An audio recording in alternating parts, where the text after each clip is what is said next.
Bonjour à toutes et à tous, bienvenue dans Cinécast. Salut Thibaut. Salut Guillaume. Cinécast, c'est l'émission qui vous fait découvrir les dernières sorties cinéma, streaming et VOD.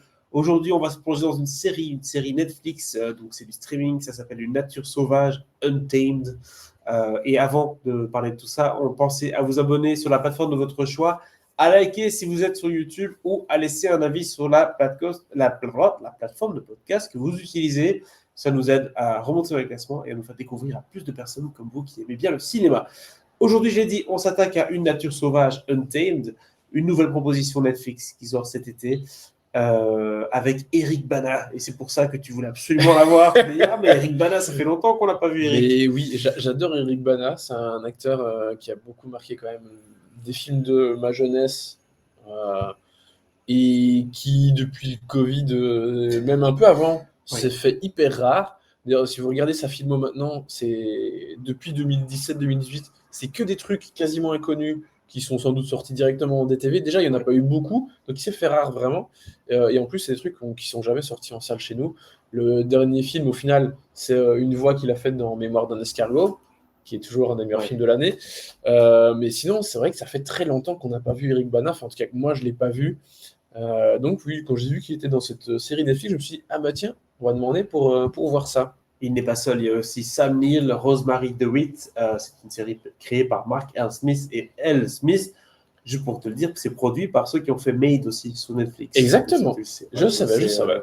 C'est pas mal. C'est vraiment noté en grand dans la bande. Oui, évidemment, parce que Made étant quelque chose qui a reçu les Emmy ou je ne sais pas quoi, il faut attention à ça, évidemment.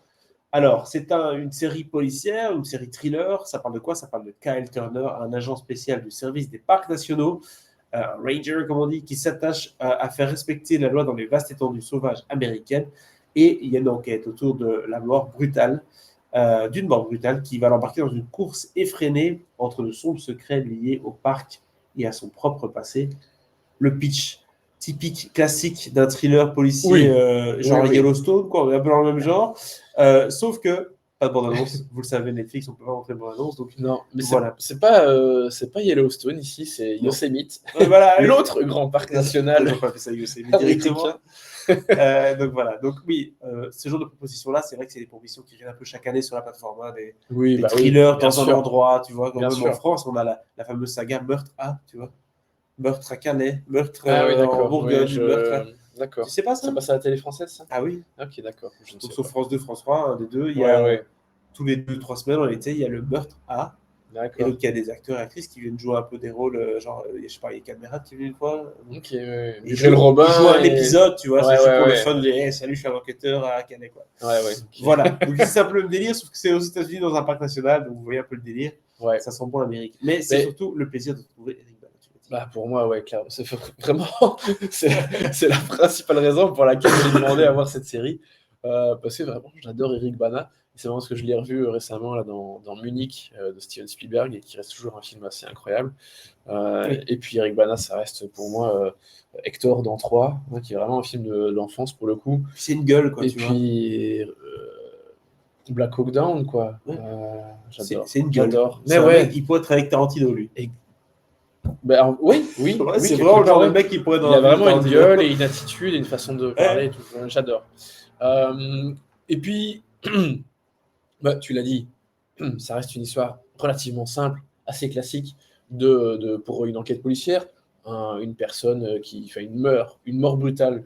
On ne sait pas trop, est-ce que c'est un suicide, est-ce que c'est un accident, parce que la personne est tombée de El Capitan, qui est le fameux rocher si vous avez principal vu, de Yosemite. Free Solo. Oui, vous savez super documentaire, Free Solo. El Capitan, c'est quelqu'un qui monte des rochers sans aucune corde. Rien, et donc, aucune sécurité. L'ascension finale se passe sur El Capitan.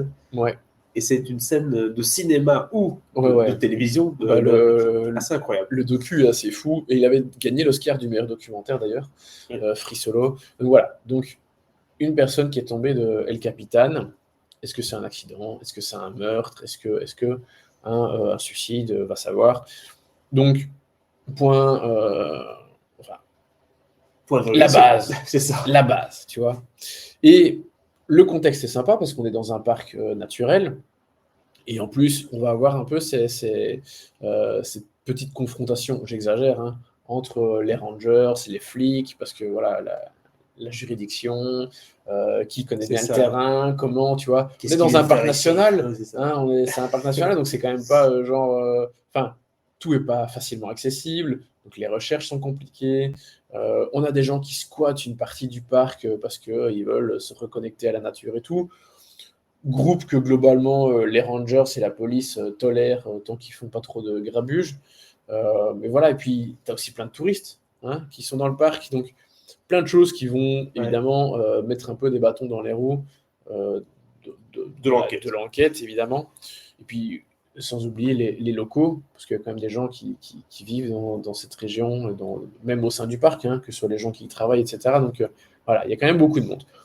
Et évidemment, dans ce genre de série, tu as toujours le lot de rebondissements et de petites péripéties inattendues qui vont arriver. Toujours à la fin de l'épisode, hein, on est bien d'accord. Alors, j'exagère, mais c'est genre, oh, c'est lui Dark Vador en fait, tu vois. Oui, Ce genre oui. de, tu vois, ce genre de choses, avec des révélations parfois grosses, hein, parfois un peu trop grosses, parfois un peu plus subtiles.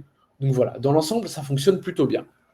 Et clairement, pour moi, le vrai bon point, c'est vraiment ce contexte où ben voilà, tu voyages un peu quelque part. Quoi. Tu C'est es ça. dans un parc national, c'est autre chose que faire une Xème enquête en baie de Somme, au Croque-Toi, ou Bah, c'est ça tous l'intérêt. des trucs de meurtre à machin que tu viens de dire, où c'est assez classique, je suppose. Bah, en fait, oui et non, parce que la structure, tu l'as dit, est simple et assez classique.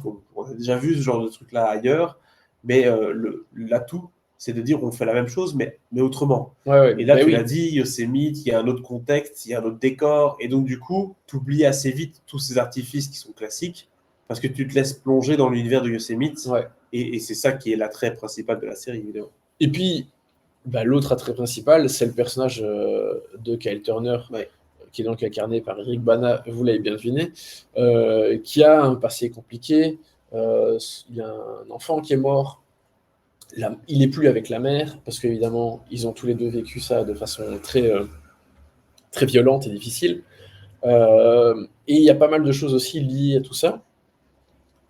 Et donc vraiment, le personnage en tant que tel, c'est un personnage un peu meurtri, qui a du mal.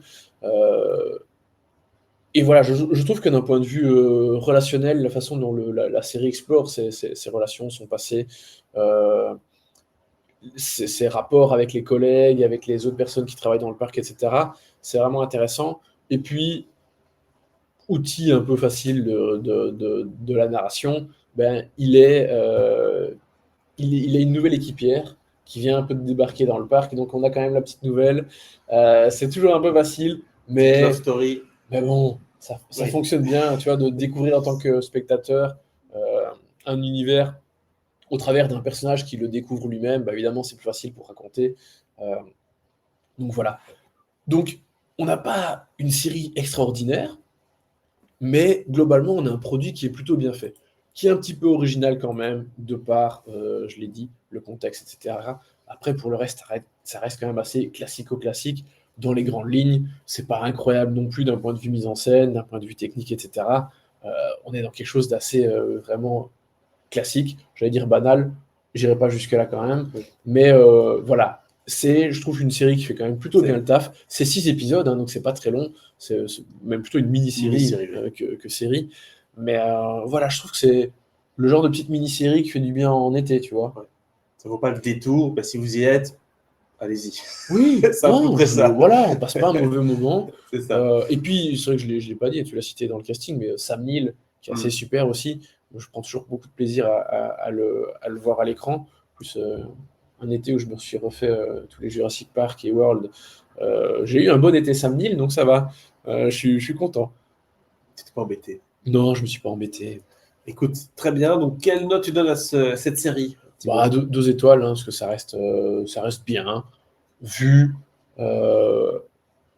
Pas hyper mémorable, mais voilà, vous aurez Vu, passé. revu, mais avec une petite touche de nouveauté qui rend le truc quand même assez plaisant Mais oui, voilà. et bien construit dans l'ensemble. Donc voilà, c'est pas du tout mauvais ce Untamed, mais voilà, c'est pas assez surprenant pour que ça vaille plus. Non. Alors pour vous, qu'est-ce que ça vaut cette nature sauvage Untamed? Dites-le nous dans les commentaires si vous avez vu la série sur Netflix et abonnez-vous au podcast sur la plateforme de votre choix pour ne pas manquer nos prochaines recommandations. À très bientôt. Ciao, ciao. Ciao, ciao.